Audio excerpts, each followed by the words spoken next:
Hi friends, welcome back. So I want to have a chat with you about how to understand the finance news media. We're going to talk about a bit at CNN and what happens on social media as well. And there was an interesting fight on CNBC which illustrates sort of what I want to address with you and see. Can you pick up on the most important thing that is said in this debate? So let's take a look at this. This is just recently, and I'll have a listen. Of drug use. So how's a fiduciary own this company with anti-shareholder governance repeatedly time after time after time? Isn't it worth just passing on this and going to something you don't have to explain owning? Yeah, well, I own this personally, first of all. This is a personal position. So I think, we love to own broad-based ETFs for the majority of our client base. So this is not a fiduciary decision. This is my decision. And so I think that, what you're pointing out, these things, I think you just don't like Elon. And so I think that if you separate yourself and say, look at this company, well, I think that's the truth, right? I'm not showing sentiment. Everything I said is a fact, Bryn. It's a fact. I know, but he's a grown man, and the Joe Rogan thing is just strange, and that was years ago. It's not just Joe Rogan. And so I think that if you just look at the company. Okay, and he's talking about Reed Isaacson's book, etc. So did you catch the key part of this, okay? Did you catch it? That's what I'm asking you. And what does this say about financial news media? So first, I promise you, everyone's going to be talking about, wow, she said, you just don't like Elon. And this conversation all becomes about Elon. And then this investment thing is like, well, if you like Elon, you buy the stock. If you don't like Elon, you short the stock, right? That's what this conversation all becomes about. But I want to point out to you that this is a really clear indication of basically shilling and entertainment. Why? Well, listen to this key part again. Listen to it again. See if you can pick up on it. And I'll give you a hint. We're talking about who has the stock, and we're talking about fiduciary responsibility. So have a listen again. We love to own broad-based ETFs for the majority of our client base. So this is not a fiduciary decision. This is my decision. And so I think that, what you're pointing out, So what she's saying here is that she owns it personally, but she does not buy Tesla for her clients. It's a really key thing. And when she says that she owns it personally, who knows? Maybe she's got like 100 stocks in her portfolio personally. Maybe Tesla's like, a couple $1,000s. Who knows? We have no idea. And it's funny because they bring her on air, and this is essentially entertainment. Hey, you got to go on air, fight with Steve a bit, insult him and talk about that you just don't like Elon. Like this is probably all planned. It's funny. It's entertainment. It's funny. But understand that like when you bring on a fund manager and they don't even have the fund that they're advocating for in their fund, it's all nonsense, right? I took out her fund here. She literally says it on air. It's a personal holding and it's not in our fund. This is her fund. It's called Requisite Capital Management. They have 701 million under management and no Tesla. Their top holding, 27% of their holding is JEPI. So I believe that's like I want to say it's like an ETF. That is, I want to say it's like what do you call it, dividend type ETF. So fairly safe, I guess. COWZ, PNOV. In terms of their like individual holdings of companies, I see Microsoft in there. I see Apple in here. Looks like they got a bit of Cisco, maybe some Chevron, etc. And I think NOG might be, I think that might be an individual oil company as well. You guys can correct me if I'm wrong. I don't, remember, actually, I think ET is an individual holding as well. But again, the point is you can literally look at what they're holding and there's Tesla's not there. And she even says it on air. And it's actually really funny that you'd bring on a fund manager that doesn't have any Tesla in her fund to argue for Tesla. I get it. It's maybe part of her personal holdings, but we don't know how large.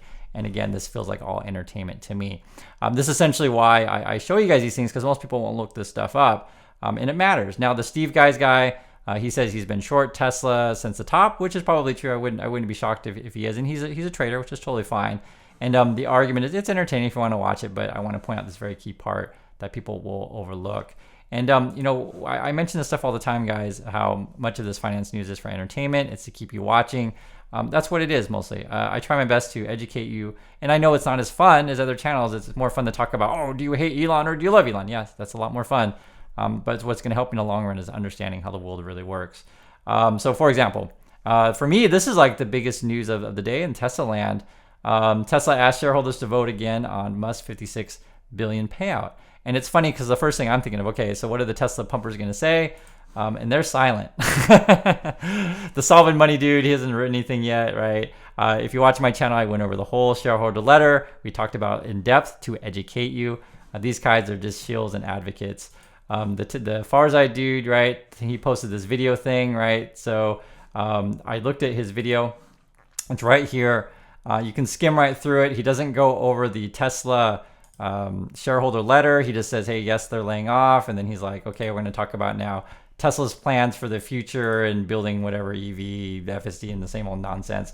And again, he's not going to show you any numbers. He's just going to talk to you because he's a nice guy, and you can skim over and see for yourselves. That's how I look at these things. I can always tell what they're doing by like just skim over real quickly, right? Nothing there. And why am I mentioning this stuff is because, again, guys, you want to educate yourself out there and protect yourself, right? Because think about this. Does that seem ethical to you to have fund managers come on and talk about stuff that's not in their fund? That's what she's doing.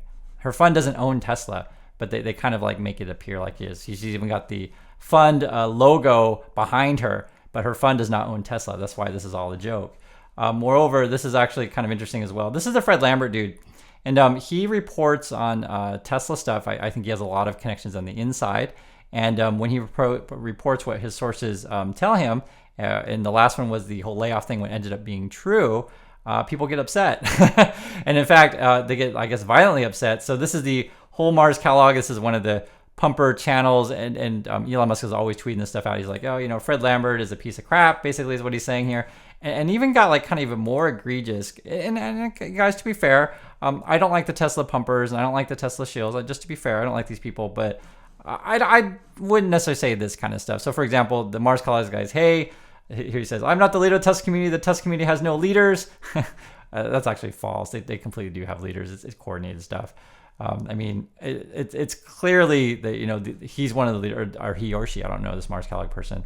And then this person said, but if I had a chance, I would spit on your face, Fred. I know you better than most of your readers. I have seen your behavior, and will always remember what you did. F you. Whoa, whoa, whoa, whoa. And, and then the Fred guy, he goes on and there's a whole bunch of, fighting and stuff like that. But it's really interesting. He's saying that this Mars Kellogg guy used to have like a second account, and that account got banned. And it's a whole rabbit hole. If you want to go down that, you can.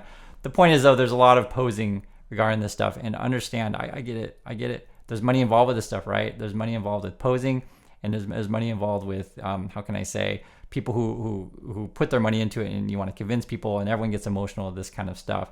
I just try my best, guys, to show you the truth in this stuff. So here's a key truth that you need to understand. I did a bingo video. So this is Tesla Institutional Holdings.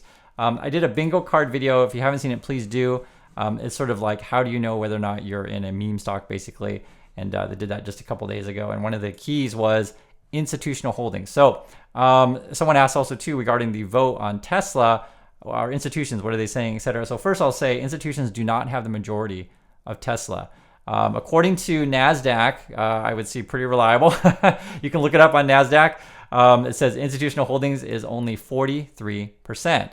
So do the math there. That would be then what, 57-ish, 56-ish% are retail, right? So just a bunch of retail people hold this stuff, and we're going to see how they vote. And I think this has, Wall Street and the Tesla insiders on edge, because who knows what the heck retail is going to do. And this is why I point out the Tesla shills and social media stuff all the time. This is where they become really important because, again, retail has the majority of Tesla holdings. That is key. So don't discount, these pumper shill people who Elon Musk pumps out and pushes out through the algorithms. And it's more than just the Farzad and the money dude, the solving money dude. There's a whole bunch of these people, but they're all connected in a network. And if you guys haven't seen it, that's why I show you guys. I show you guys everything.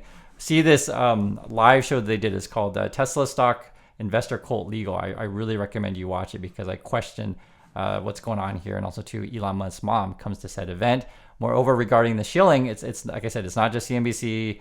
It's widespread. Like this Electric Viking dude recently, he changed his original video to make a fake version of it. I made a video on that. Please check it out for yourself. And moreover, even what's worse, because remember, guys, this is a retail stock. That retail investors have the majority, not institutions.